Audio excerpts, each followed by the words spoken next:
যে বিজেপি যদি একদিন দুদিন আগে থেকে বাড়িতে গিয়ে ধমকায় চমকায়, মায়েরা হাতে খুন্তি আর বটি নিয়ে তাড়া করবেন এদের। A few moments later.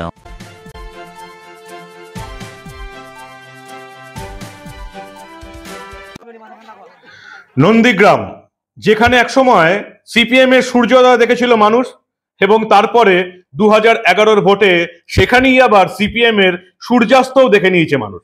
সেই নন্দীগ্রাম যেখানে গতকাল আমরা দেখলাম অভিষেক বন্দ্যোপাধ্যায় সভা করলেন এবং মহিলাদের হাতা খুন্তি নিয়ে বিজেপিকে মারতে বললেন। কিছুক্ষণের মধ্যেই আমরা দেখতে পেলাম ভোরের দিকে মাঝরাতে সেখানে বিজেপি কর্মী সমর্থকদের উপরে হামলা হয়ে গেল এবং সেখানে একজনকে কুপিয়ে মারা হয়েছে। তিনি আবার একজন বিজেপির মহিলা কর্মী, নাম রথিবালা আরি। নন্দীগ্রামে ভাইপোর সভার পরেই ঝামেলা শুরু হয়ে গেল, আক্রমণ শুরু হয়ে গেল। একজন মহিলা মৃত, তার ছেলে আহত এবং আরো সেই সঙ্গে 7 জন আহত হয়ে নন্দীগ্রাম হাসপাতালে ভর্তি। কি বলবেন? এতদিন নন্দীগ্রামে কিচ্ছু হয়নি, কিরকম কাকতালীয় দেখুন। ভাইপো যেই সভা করতে গেল তারপরেই রাতে হামলা হলো বিজেপি কর্মী সমর্থকদের উপর। আর কি হলো, কে কি বলছেন, সবটা দেখাবো আপনাদের এই গুরুত্বপূর্ণ প্রতিবেদন। শেষ অবধি দেখুন। আমি মানব, দা নিউজ বাংলায় আপনাদের স্বাগত জানাচ্ছি। এই সেই ভয়াবহ ছবি আপনারা দেখতে পাচ্ছেন আমার পেছনের স্ক্রিনে, যেখানে বিজেপি কর্মী সমর্থকদের এই মুহূর্তে মারা গেছেন রথিবালা আরি নামে এক বিজেপি কর্মী। ভাবুন, তৃণমূলের এই যে দুষ্কৃতীরা একজন মহিলা বিজেপি কর্মীকেও লাঠি দা অস্ত্র নিয়ে হামলা করতে আটকালো না তাদের। মমতা বন্দ্যোপাধ্যায় মহিলাদের উন্নতির কথা বলেন, মহিলাদের নিরাপত্তার কথা বলেন। তার রাজত্বকালে তারই বাহিনীর হাতে, তৃণমূলের বাহিনীর হাতে একজন মহিলারই নিরাপত্তা নেই। রথিবালা আরি কি হয়েছিল? নন্দীগ্রামে আজকে একটা বড় জনসভা এবং সেই জন্য তারা প্রচার করছিলেন। গতকাল সারাদিন ধরে প্রচার হয়েছে এবং ভোট প্রচারের শেষে একেবারে সোনাচূড়ার মনসপুকার বাজার এলাকায় রাতে পাহারা দিচ্ছিলেন বিজেপির কর্মী সমর্থকরা। সেই সময় বাইকে করে আসে একদল দুষ্কৃতী, ধারালো অস্ত্র দিয়ে বিজেপি কর্মীদের ওপর চড়াও হয় বলে অভিযোগ। এবং সেখানেই রথিবালা আরি নামে বিজেপির এই মহিলা সমর্থক, আমার পেছনের স্ক্রিনে যার ছবি দেখতে পাচ্ছেন, রথিবালা আরি বিজেপির মহিলা সমর্থক ছিলেন, তাকেই দুষ্কৃতীরা আক্রমণ করে। রক্তাক্ত অবস্থায় লুটিয়ে পড়েন তিনি। মাকে বাঁচাতে গিয়ে গুরুতর জখম হন রথিবালার পুত্র সঞ্জয় আরি।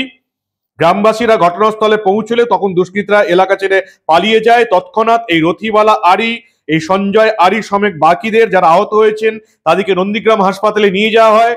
কিন্তু সেখানে হাসপাতালে নিয়ে গেলে হাসপাতালের চিকিৎসকরা এই রথিবালা আরিকে মৃত বলে ঘোষণা করেছেন। তোলামূলের দুষ্কৃতীদের হাত থেকে একজন মহিলা, যেহেতু বিরোধী দলের নেত্রী, তাই মহিলা কর্মীরও নিস্তার নেই। ঘটনার পর আমরা দেখলাম শুভেন্দু অধিকারী, রাজ্যের বিরোধী দলনেতা, প্রতিবাদ করলেন। তিনি এক্স হ্যান্ডেলে লিখেছেন, সনাতনী শহীদ বীরাঙ্গনা রথিবালা আরি অমর রহে। গতকাল রাতে নন্দীগ্রামের সোনাচূড়ার মনসাবাজার এলাকার বিজেপি বুথ কর্মীরা যখন পাহারা দিচ্ছিলেন, সে সময় ধারালো অস্ত্র নিয়ে তাদের উপর ঝাঁপিয়ে পড়ে তৃণমূলী দুষ্কৃতীরা। 7 জন আহত হয়েছেন। এই ধারালো অস্ত্রের আঘাতে 7 জন আহত হয়েছেন এবং প্রাণ হারিয়েছেন এই রথিবালা আরি নামে একজন মহিলা বিজেপি কর্মী। বয়স্ক মহিলাকেও আক্রমণ করতে কিছুই আটকাচ্ছে না তৃণমূলের দুষ্কৃতী বাহিনীর। এবং অভিষেক বন্দ্যোপাধ্যায় কি এর জন্য দায়ী করেছেন শুভেন্দু অধিকারী, পরিষ্কার লিখেছেন এক্স হ্যান্ডেলে, গতকাল ভাইপো নন্দীগ্রামে যে উস্কানি দিয়ে গেছে তার প্রত্যক্ষ পরিণাম হচ্ছে এই রক্তপাত। পরাজয় নিশ্চিত বুঝে এই বর্বরচিত হত্যাকাণ্ড ঘটিয়েছে তৃণমূল। একজন মহিলাকে কুপিয়ে খুন করতে এই জেহাদিদের হাত কাঁপে না। ভারতীয় জনতা পার্টি এর শেষ দেখে ছাড়বে, আইনগতভাবে প্রতিশোধ হবে ও গণতান্ত্রিক পদ্ধতিতে জবাব দেওয়া হবে। নন্দীগ্রামের সংগ্রামী ভূমিতে যে ঝরিয়েছে রক্ত, ইতিহাসের পাতায় বিলীন হয়েছে পেয়ে জবাব উপযুক্ত। কবিতার লাইন একটা মনে হচ্ছে, যদিও পরপর লেখা হয়েছে। নন্দীগ্রামের সংগ্রামী ভূমিতে যে ঝরিয়েছে রক্ত, ইতিহাসের পাতায় বিলীন হয়েছে পেয়ে জবাব উপযুক্ত। রথিবালা আরিকে জানাই প্রণাম ও শ্রদ্ধা। শুভেন্দু অধিকারী শ্রদ্ধা জানিয়েছেন এবং 7 জন বিজেপি কর্মী আহত হয়েছেন এই ঘটনায়। রথিবালা আরির মৃত্যু হয়েছে। তার ছেলে সঞ্জয় আরিকে এই মুহূর্তে নন্দীগ্রাম থেকে অবস্থার অবনতি হয় কলকাতায় স্থানান্তরিত করা হয়েছে। অভিষেক বন্দ্যোপাধ্যায় কি উস্কানি দিয়েছিলেন দেখুন আপনারা। পরিণতি খুব খারাপ হবে, সতর্ক করে দিয়ে গেলাম। খুব খারাপ হবে, কোনো বাবা বাঁচাবে না, কেউ বাঁচাবে না।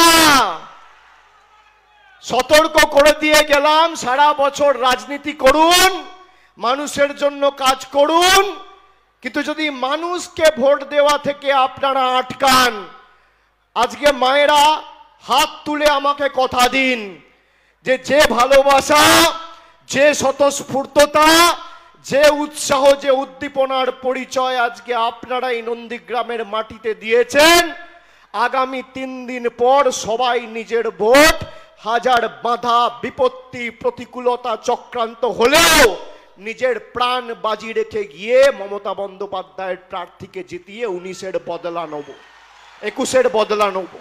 তাকে প্রার্থী করেছে দেখেছেন?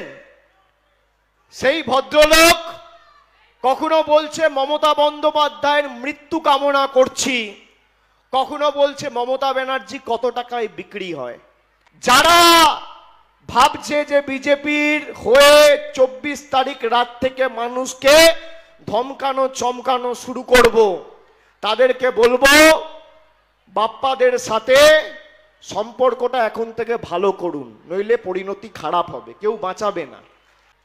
এরা জোর জবরদস্তি কারচুপি করে ভোট করার প্ল্যানিং করেছে, পরিকল্পনা করেছে যাতে মানুষ ভোট দিতে না পারে। কোথাও একটা বোম মারবে, কোথাও একটা গুলি চালাবে আকাশে। আমি আপনাকে বলছি, যদি কেউ কোথাও কোনো রকম সন্ত্রাস করতে আসে আর আপনাকে আপনার ভোটাধিকার প্রয়োগের ক্ষেত্রে বাধা দেয় বা আপনি বাধাপ্রাপ্ত হন, এমনিতে সকালবেলা বাড়িতে রান্না করবেন, খুন্তি আপনার কাছে যা থাকবে, হাত খুন্তি থেকে শুরু করে, কড়াই থেকে শুরু করে, একদম রুটি বেলার বেলুন চাকি থেকে শুরু করে মুঠি নিয়ে বাইরে বেরিয়ে আসবেন, এদের তাড়া করবেন, একটাকেও ছাড়বেন না। বুধবার নন্দীগ্রামে সভা করলেন অভিষেক বন্দ্যোপাধ্যায়। বুধবার রাতেই বিজেপি কর্মী সমর্থকদের উপর হামলা হলো। এতদিন নন্দীগ্রামে কিছুই হয়নি, শান্ত পরিবেশ ছিল, কিন্তু অভিষেক বন্দ্যোপাধ্যায়ের সভার পরেই বিজেপি কর্মীদের উপর হামলা করলো তৃণমূলের দুষ্কৃতী বাহিনী, এমনটাই বিজেপি কর্মীদের অভিযোগ। বিরোধী দলনেতা শুভেন্দু অধিকারীর অভিযোগ। তৃণমূল কি বলছে? তৃণমূলের যারা স্থানীয় নেতাকর্মী তারা বলছেন একদমই আমাদের এটাতে কোনো হাত নেই, বিজেপির অন্তর্দ্বন্দ্বের কারণেই এই হামলা। অর্থাৎ তৃণমূলের তরফ থেকে এটাকে বলা হচ্ছে বিজেপির গোষ্ঠীদ্বন্দ্ব। নন্দীগ্রাম বিধানসভা তমলুক লোকসভা কেন্দ্রের অন্তর্গত। আগামী শনিবার এই লোকসভা কেন্দ্রের ভোট গ্রহণ, তার আগেই কিন্তু নন্দীগ্রাম উত্তপ্ত হয়ে উঠল। এই নন্দীগ্রাম, যে নন্দীগ্রামের জন্যই আজকে মমতা বন্দ্যোপাধ্যায় পরিবর্তনের সরকার চালাচ্ছেন আমাদের রাজ্যে। আপনারা ভালো করেই জানেন এই রাজ্যে এত কিছু ঘটনা ঘটে গেছে, নেতায়ের গণহত্যা ঘটেছে, সবকিছু দেখেছেন আপনারা। বিজন সেতুতে আনন্দমার্গীদের হত্যা ঘটেছে বাম আমলে। কিন্তু আপনারা সবাই জানেন যে এই নন্দীগ্রাম এবং সিঙ্গুর, এই দুটি এমন দুটি শব্দ, যে দুটি শব্দ মমতা বন্দ্যোপাধ্যায়ের মুখ্যমন্ত্রী হওয়ার রাস্তা প্রশস্ত করে দিয়েছিল। সেই নন্দীগ্রাম যেখানে একসময় সিপিএম অত্যাচার চালাতো, তাদের হারমাদ বাহিনী অত্যাচার চালাতো, সিপিএম এর আমলে গুলি চলেছে নন্দীগ্রামে, কয়েকজন নন্দীগ্রামবাসী মারা গেছেন, আপনারা জানেন। সেই নন্দীগ্রামে পরিবর্তনটা ভালো করে দেখুন। আগে সিপিএম অত্যাচার করত, এখন তৃণমূল অত্যাচার করছে। পরিবর্তনটা কোথায় হলো তাহলে? কিসের পরিবর্তন হয়েছে? যে পরিবর্তনের সরকারকে আপনারা বসিয়ে রেখেছেন, বাংলার মেয়ের সরকারকে আপনারা ভোট দিয়েছেন, পরিবর্তনটা কোথায়? নন্দীগ্রামে সিপিএম এর অত্যাচার দেখেছে এই বাংলার মানুষ, নন্দীগ্রামে এখন তৃণমূলের অত্যাচার দেখছে এই বাংলার মানুষ। কোথায় পরিবর্তন? আপনাদের মূল্যবান এবং গুরুত্বপূর্ণ মতামত জানান দা নিউজ বাংলার কমেন্ট সেকশনে। আর দেখতে থাকুন দা নিউজ বাংলা। আমরা এই ধরনের কোনো খবর চেপে রাখতে দেব না।